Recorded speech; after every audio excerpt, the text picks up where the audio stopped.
Hello everyone. तो आज मैं आपके लिए बहुत इंपॉर्टेंट टॉपिक लेके आई हूँ, दैट इज़ कि आपको प्री एंड मेंस को कैसे हैंडल करना है। और वो चीज़ जो काफ़ी लोग नहीं बता पाते, या फिर जिन लोगों को नहीं पता होता है कि प्री और मेंस को हैंडल कैसे करना है एंड टैकल कैसे करना है। ठीक है, तो जो चीज़ें आज मैं आपको बताने वाली हूँ लास्ट तक देखना, तभी आपको समझ में आएगा। बिकॉज जब आप एग्ज़ाम देते हो ना, एग्ज़ाम हॉल में बैठते हो, तो आपको यही नहीं पता होता कि प्री को आपको किस तरीके से जो है सॉल्व करना है, कैसे आप उसको क्लियर कर पाओगे, वो चीज़ें ही आपको नहीं पता होती। अगर उन चीज़ों का ही आपको पता चल जाए अपनी प्रिपरेशन के टाइम पर, तो आपको बाद में प्रॉब्लम नहीं होगी। ठीक है, तो आज की जो मेन टॉपिक है वो यही है कि how to tackle pre and mains.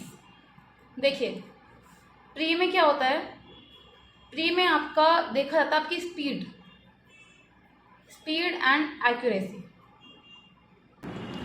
ठीक है, अगर आपकी स्पीड एंड एक्यूरेसी दोनों ही अच्छे हैं, ठीक है, तभी आप एग्ज़ाम क्लियर कर पाओगे। और वो एग्ज़ाम चाहे आपका आरआरबी हो, ठीक है, पीओए क्लर्क, या फिर आपका आईबीपीएस हो, या ही आपका एसबीआई हो। ठीक है, और साथ में कुछ इंश्योरेंस के एग्ज़ाम्स भी हैं जो कि इसी टाइप का पैटर्न आता है जैसा आपका बैंकिंग का आता है। तो अगर आपको प्री में पता है कि आपकी स्पीड ठीक है और एक्यूरेसी भी ठीक है, तो आपका जो मेन जिसको बोलते हैं पॉइंट, ठीक है, मेन जो फोकस होना चाहिए प्री एग्जाम को क्लियर करने के लिए, कि आपकी स्पीड भी अच्छी होनी चाहिए, एक्यूरेसी भी। अब वो स्पीड कहाँ से आएगी, वो आएगी आपकी प्रैक्टिस करने से। ठीक है, क्वेश्चंस को देख के नहीं कि आपने बस अपना कॉन्सेप्ट क्लियर कर लिया बस हो गया। तो प्री में मेन है आपका स्पीड आपको, अब वो आपको पता ही है स्पीड आपको कैसे बनानी है। वो तभी हो पाएगी जब आपका जो है बेसिक अच्छा है, आपका कॉन्सेप्ट क्लियर है चैप्टर का, और आपने प्रैक्टिस बहुत अच्छे से की हुई है। एक दो बार प्रैक्टिस से कुछ फ़ायदा नहीं है, क्योंकि उसमें बस आपको क्वेश्चन ही सॉल्व होंगे, लेकिन टाइम से नहीं होंगे। जो क्वेश्चन आपका 5 मिनट जिसमें आप लगा रहे हो, वो क्वेश्चन आपका 1 मिनट में भी हो सकता है। और वो होगा कैसे, ओनली प्रैक्टिस से। अब ओनली स्पीड से कुछ फ़ायदा नहीं है कि आप करे जा रहे हो क्वेश्चन और आपको यही नहीं पता क्वेश्चन ठीक है या नहीं, तो वहाँ की आपकी एक्यूरेसी 0 हो जाती है। तो ये मल्टीप्लाई का फंडा इसीलिए है, अगर आप स्पीड में इंटू 0 कर दोगे, यानी कि आपकी एक्यूरेसी 0 है, तो आपकी खाली स्पीड ही आएगी निकल के, और उस स्पीड से कोई मैटर कुछ नहीं करता। आप फेल ही हो जाओगे। कड़वा सच है, बट ये सच है, you have to accept it. Same अगर आपकी स्पीड 0 है और एक्यूरेसी आपकी ठीक है, तब भी कुछ नहीं निकलेगा, क्योंकि आप कुछ ही क्वेश्चंस कर पाओगे। जहाँ पे आपको 30 क्वेश्चंस हैं, जैसे आपके इंग्लिश में, चलो इंग्लिश को साइड में कीजिए, मैथ्स का मान के चलते हैं। मैथ्स में 35 क्वेश्चंस आते हैं आपके प्री में। ठीक है, प्री में आके 35 क्वेश्चंस आए, एंड साथ में आपका स्पीड ठीक है, स्पीड आपका ठीक है, बट एक्यूरेसी आपको पता ही नहीं क्वेश्चन ठीक हो रहे हैं या नहीं है। तो वहाँ पे आपका ये एक्यूरेसी 0 हो गया। तो स्पीड से खाली कुछ फ़ायदा नहीं है, क्योंकि आपको बाद में ये हुआ कि आप 35 में से 35 क्वेश्चन करके आए थे, उसमें आपकी एक्यूरेसी थी आपकी 50% लगा लो कि आधे ही क्वेश्चन आपके ठीक हुए, तो भी आधे भी नेगेटिव में जाएंगे, तो कितने मार्क्स मिले, कुछ भी नहीं मिलेगा आपको। ठीक है, और जो 2-3 नंबर मिलेंगे भी, तो उनका भी कोई फ़ायदा नहीं है। सेम ऐसे ही अगर आप एक्यूरेसी आपके ठीक है और स्पीड आपकी बहुत कम है, लाइक आपके 35 क्वेश्चंस है, आप एक्यूरेसी से अपना 10 क्वेश्चंस ठीक करके आ गए हो, बिल्कुल 100% ठीक है, और स्पीड के कारण आप ओनली 10 क्वेश्चन ही करके आए हो, तो आपको नंबर भी 10 ही मिल रहे हैं ना, तो उससे आपकी कट ऑफ निकलने वाली नहीं है। ठीक है, तब भी आप पीछे ही हो।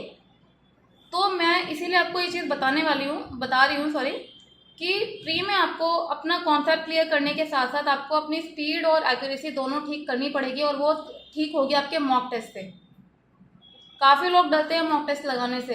देखिए, अगर आप मॉक टेस्ट लगाने से डर रहे हैं, तो आपको बाद में रियल एग्जाम में भी प्रॉब्लम होगा, क्योंकि मॉक टेस्ट एक प्रैक्टिस है। ठीक है, एक प्रैक्टिस की तरह लो, ताकि आपको बाद में प्रॉब्लम ना हो। यहाँ पे कम से कम आपको पता चल जाएगा कि आप कहाँ पर स्टैंड कर रहे हो, क्योंकि बहुत से बच्चे हैं जो आपसे बैटल कर रहे हैं इस टाइम पे, और आप लोग मॉक टेस्ट लगाने से डर रहे हो। अगर यही डर होगी तो आगे कैसे कर पाओगे, तो नहीं हो पाएगा वो चीज़। तो मॉक टेस्ट लगाना स्टार्ट करो, वहाँ से आपको पता चलेगा आप कहाँ पर स्टैंड कर रहे हो, कितने क्वेश्चंस आप कितनी जल्दी कर पा रहे हो, आपकी एक्यूरेसी क्या है, आपकी स्पीड क्या है, कहाँ पे आपको इम्प्रूव करना है। ठीक है, और कहाँ पे आपको ज़्यादा ध्यान देने की ज़रूरत है। तो ये सब चीज़ें आपको मॉक टेस्ट से पता चल पाएंगी। तो प्री का मेन यही है जो मैंने आपको बताया है। अगर ये चीज़ें आप कर लेते हो प्रॉपर तरीके से, तो आपका प्री क्लियर करने से कोई नहीं रोक सकता। आपके जितने भी प्री हैं ईजिली निकलेंगे। ठीक है, काफ़ी बच्चे हैं कि हाँ मैम 4 साल हो गए, 5 साल हो गए, प्री तक नहीं निकल पा रहा है, तो आपने वो बेसिक जो चीज़ है वो आप समझ नहीं पाए हो फिर, कि प्री निकालने का जो मेन पॉइंट है, कहाँ पे हमारा होना चाहिए फोकस, ठीक है। अगर आपने वही चीज़ समझ लिया एंड उस चीज़ पे आप ध्यान दे रहे हो इम्प्रूव करने की, तो आपका प्री भी इजीली निकलेगा। ठीक है, तो प्री में आपको अपना कॉन्सेप्ट क्लियर करना है पहले, ठीक है, चैप्टर वाइज या टॉपिक वाइज, देन उसके क्वेश्चन सॉल्व करने हैं। अभी मैंने स्पीड एंड एक्यूरेसी की कुछ बात नहीं की है, क्वेश्चंस की प्रैक्टिस करनी है। उसके बाद जो आपको लग रहा है कि वो चैप्टर मेरा कंप्लीट हो गया है, अब सॉल्व क्वेश्चन हो रहे हैं, उसके बाद आप सेक्शनल मॉक टेस्ट लगाइए या फिर बहुत सारे ऐप्स हैं जो क्वेश्चंस प्रोवाइड करते हैं, वहाँ से सॉल्व कीजिए। और टाइम देखिए, आप एक क्वेश्चन को कितने टाइम में कर पा रहे हैं, क्या वो क्वेश्चन इससे कम टाइम में सॉल्व हो सकता है या नहीं।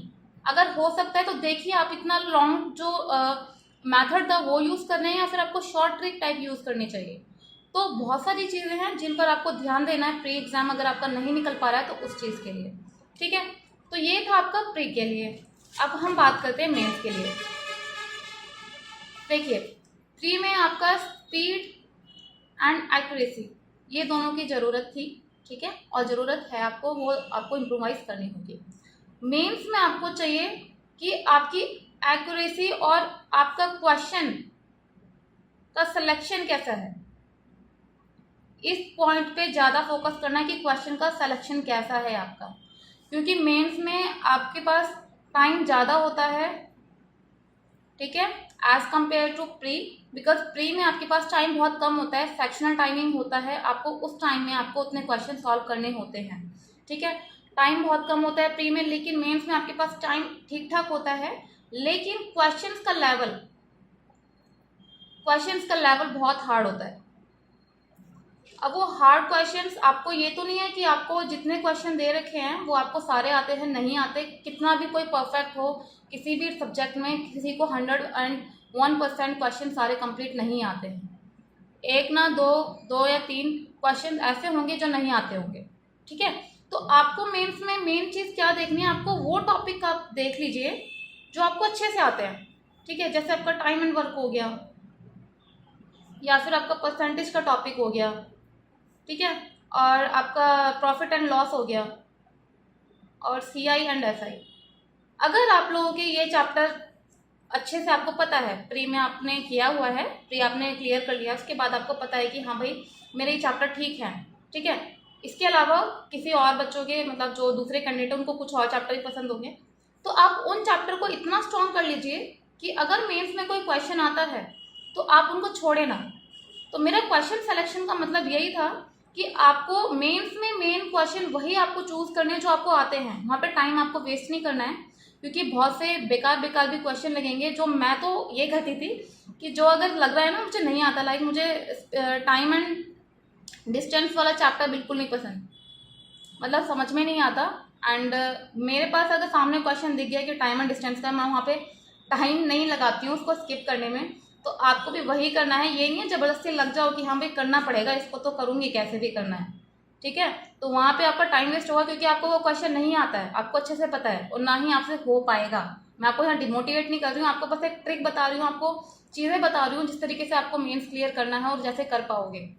तो आपको अपने कुछ सेलेक्टिव टॉपिक्स जो हैं अच्छे से स्ट्रॉन्ग करने हैं, और मेंस में वही टॉपिक आपको कंप्लीट करने हैं, वही टॉपिक आपको देखना है कि ये टॉपिक अगर आता है, इस टॉपिक से कोई क्वेश्चन आता है, ये मैं छोड़ ना पाऊँ, क्योंकि वही आपको मार्क्स गेन करा पाएंगे।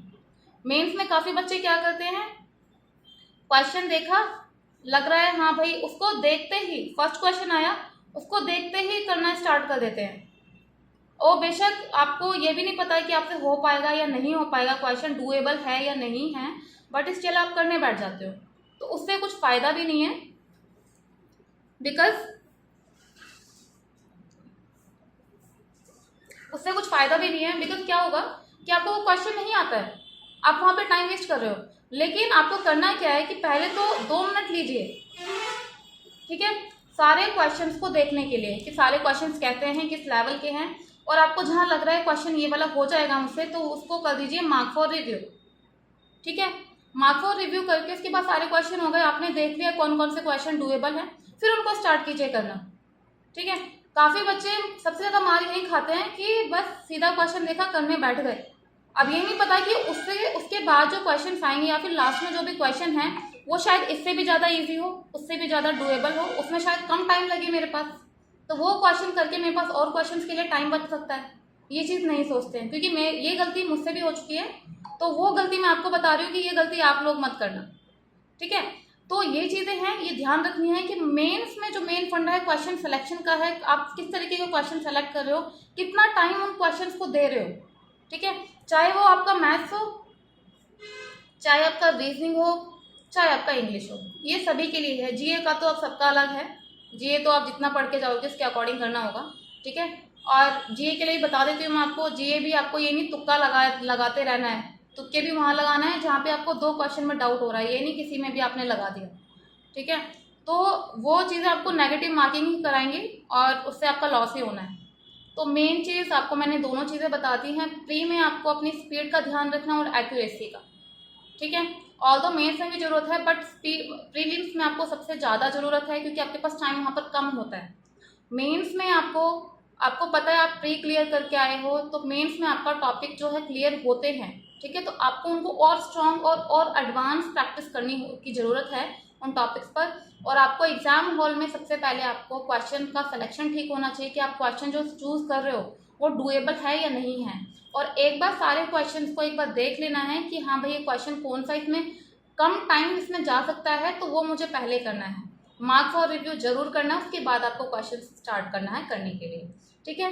मेंस में भी आपको मॉक टेस्ट जरूर लगाने हैं, ताकि आप घर पर ये देख सको कि आप कहाँ पर ज़्यादा टाइम दे रहे हो, कहाँ पर आपका टाइम वेस्ट हो रहा है और क्यों हो रहा है। और अगर जो क्वेश्चन आप सॉल्व कर रहे हो जहाँ पे आपने टॉपिक स्ट्रॉन्ग है, अगर वो क्वेश्चन भी आपके गलत हो रहे हैं, तो आपको ये देखना है कि कहाँ पर कमी रह गई है, तो उस कमी को आपको ठीक करना है। ये नहीं कि आपने मॉक टेस्ट लगाया देन दैट्स ऑल, हो गया आपका मॉक टेस्ट का अपना काम खत्म। वो काम खत्म नहीं करना है, आपको अपने आप को स्ट्रॉन्ग करना है और अपनी जो भी एक्यूरेसी है वो ठीक करनी है, ठीक है। मैं मॉक टेस्ट का यही फंडा होता है, और इसीलिए हम मॉक टेस्ट देते हैं, ताकि हमारी कमियां वहाँ पे अब हमारी सॉल्व आउट हो जाए, एग्जाम हॉल में वो गलती ना कर पाए। तो आज के लिए मेन यही था प्री और मेंस के लिए। अगर आप लोग इन चीज़ों पर ध्यान देते हो तो प्री एंड मेंस क्लियर करने से आपको कोई नहीं रोक सकता, ठीक है। तो बाकी अगर आपको स्ट्रैटेजी देखनी है तो स्ट्रैटेजी मेरे चैनल पर मेंशन है, प्लेलिस्ट मैंने बनाई हुई है, तो वहाँ पर आप जाके देख सकते हैं। तो आज के लिए इतना ही, थैंक यू। एंड कुछ भी डाउट वगैरह हो तो आप टेलीग्राम चैनल पर पूछ सकते हैं या कमेंट सेक्शन में।